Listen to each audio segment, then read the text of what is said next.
Assalamualaikum warahmatullahi wabarakatuh. Waalaikumsalam warahmatullahi wabarakatuh. Alhamdulillahi hamdan muwafiqan li ni'amih mukafi'an li mazidi. Salatu wassalamu ala sayyidina Muhammadin wa alihi wa sahbihi wa junudi amma ba'd. Marhaban li hudurikum. Selamat datang kepada anak-anak kami semua, terutama terkhusus buat kelas 1 Madrasah Mutawassithah Al-Ula atau Madrasah Sanawiyah, dan termasuk juga kepada anak-anak kami di Madrasah Mutawassithah Al-Ali atau Madrasah Aliyah. Alhamdulillah, dalam kesempatan kali ini kita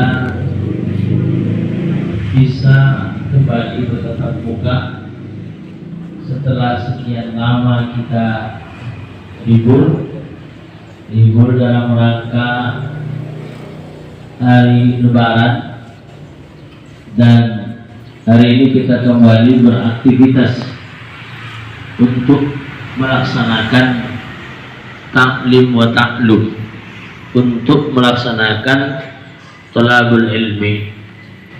Harus kita pahami bahwa taklim wa ta'lum dan thalabul ilmi ini adalah satu rangkaian ibadah dari ibadah-ibadah yang lain.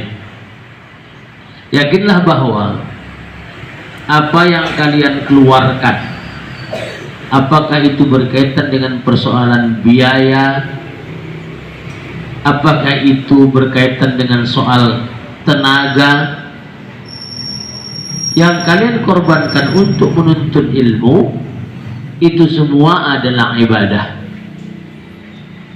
PR yang kalian kerjakan, apakah PR itu sedikit atau PR itu banyak, itu semua adalah ibadah. Apa? Ibadah. Semuanya akan mendapatkan nilai pahala di sisi Allah Subhanahu wa ta'ala. Dalam satu hadis Nabi SAW dinyatakan, siapa yang memudahkan dirinya untuk menuntut ilmu, maka Allah akan mudahkan dia masuk ke dalam surga. Bahkan Rasulullah SAW juga menyatakan, jika kalian ingin mendapatkan kebahagiaan di dunia ini, maka fa'alaihi bil ilmi, maka dengan ilmu. Kalau untuk mendapatkan kebahagiaan di akhirat, maka juga dengan ilmu. Kalau kita ingin meraih kebahagiaan dunia sekaligus kebahagiaan di akhirat, maka harus dengan ilmu.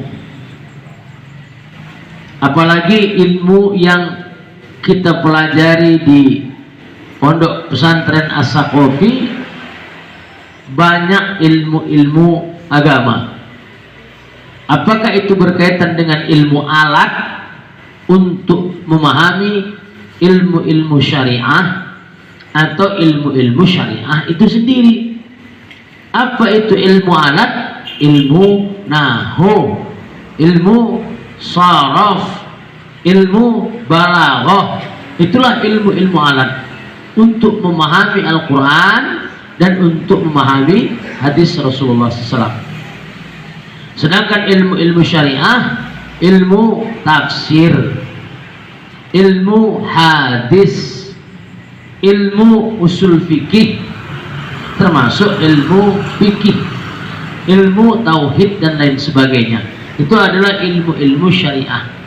Jadi dua ilmu ini sangat bermanfaat untuk membangkitkan umat Islam, agar umat Islam memahami agamanya. Kalau kita ingin memahami Al-Quran, kita ingin memahami hadis, memahami tauhid, memahami tafsir, maka tidak bisa tidak, harus kita juga wajib untuk memahami ilmu nahwu, sharaf dan balaghah. Karena itu maka upaya untuk menuntut ilmu adalah upaya untuk mendekatkan diri kepada Allah. Ustadz mungkin beberapa kali sudah cerita tentang kisah seorang anak ketika dia menuntut ilmu dan akhirnya dia meninggal. Sudah ada yang meninggal belum? Belum, masih itu satu ya.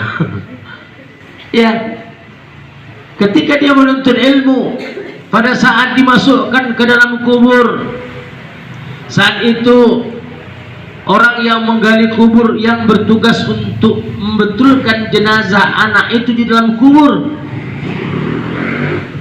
melihat suatu keajaiban yang tidak pernah dia lihat seumur hidupnya.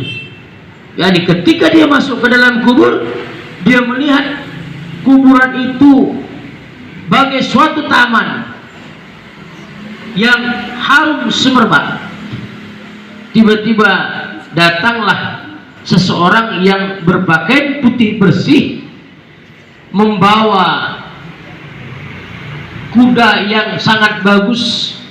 Akhirnya kemudian anak yang meninggal tadi dalam menuntut ilmu dia bawa ke suatu tempat, di mana tempat itu juga adalah tempat yang sangat bagus. Mungkin tahajudnya bolong-bolong, sholat lima waktunya oke, tetapi orang tuanya melihat bahwa anak ini sangat rajin untuk menuntut ilmu, sangat rajin. Begitu dia meninggal, Allah Subhanahu wa taala memuliakan dia karena amal ibadahnya menuntut ilmu tadi itu. Maka niatkan ketika datang kita ke Pondok Pesantren As-Saqafi untuk beribadah. Bagaimana ibadahnya? Dalam rangka menuntut ilmu. Jadi kita mendapatkan insya Allah dua keuntungan. Satu keuntungan beribadah kepada Allah, satu keuntungan untuk menuntut ilmu dalam rangka mengupayakan supaya diri kita, supaya keluarga kita dapat berbahagia baik di dunia maupun di akhirat. Mudah-mudahan Allah memberikan karunia-Nya kepada kita untuk dapat meraih kebahagiaan di dunia. Amin.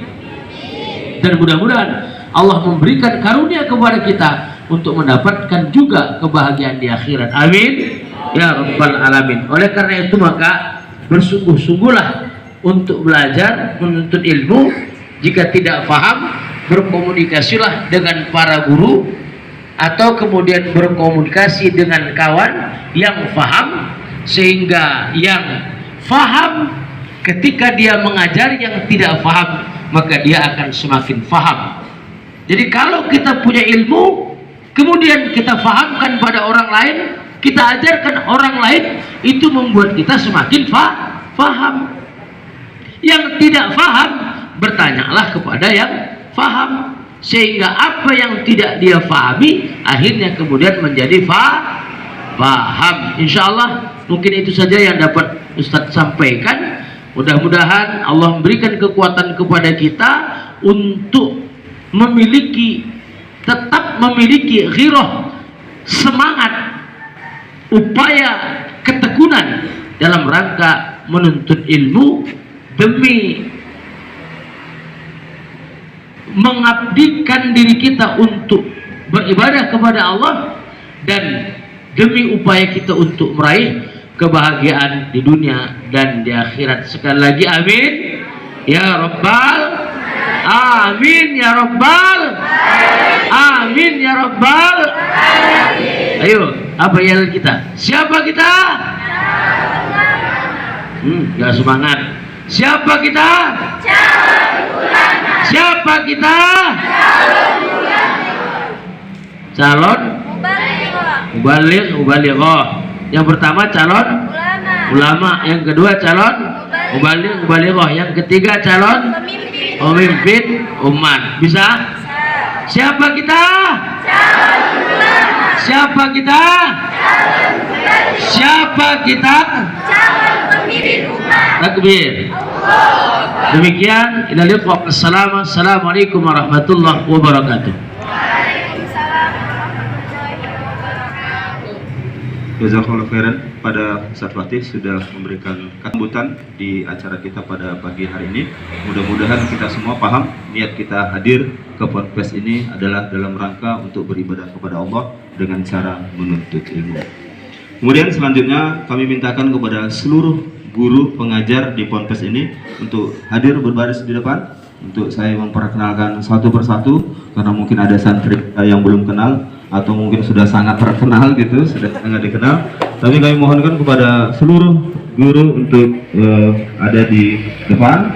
Yang ibu-ibu bisa di sebelah kanan saya, yang guru bisa di sebelah kiri saya. Ya,